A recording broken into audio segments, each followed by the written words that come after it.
The smoothing planes are going to be ideal for this final finishing and flushing down of those joints. Nice 50mm wide number 4, great for this smaller work. If you're doing wider boards and trying to get those flat, I like the heft and the weight actually of the 4.5, just that little bit wider. Nice wide blade, great for doing these wider boards. Also, the heavier the camber you put on the blade, the quicker you can remove timber if you're trying to prepare it and remove bandsaw or circular saw marks off your timber. This lovely English brown oak has gone through my thicknesser and it's got a fantastic finish off the machine, but it can be improved with the hand plane. Smoothing plane, ideal for this kind of size. We might just be able to pick up and hear the scallops, the top of the scallops being removed, which are set in there by the machine planer.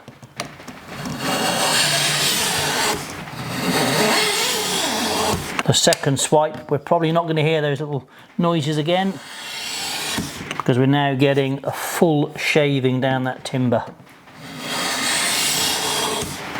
For this smaller and narrower timber, your number 4 smoothing plane is going to be the perfect size.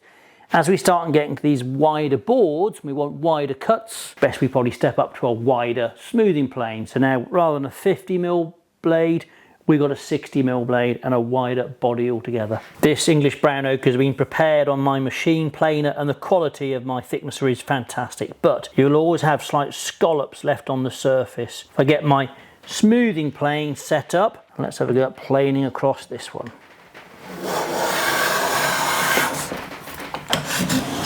You'll see as I'm planing this, it's beginning to show actually it wasn't totally flat off the machine, the shiny spots here.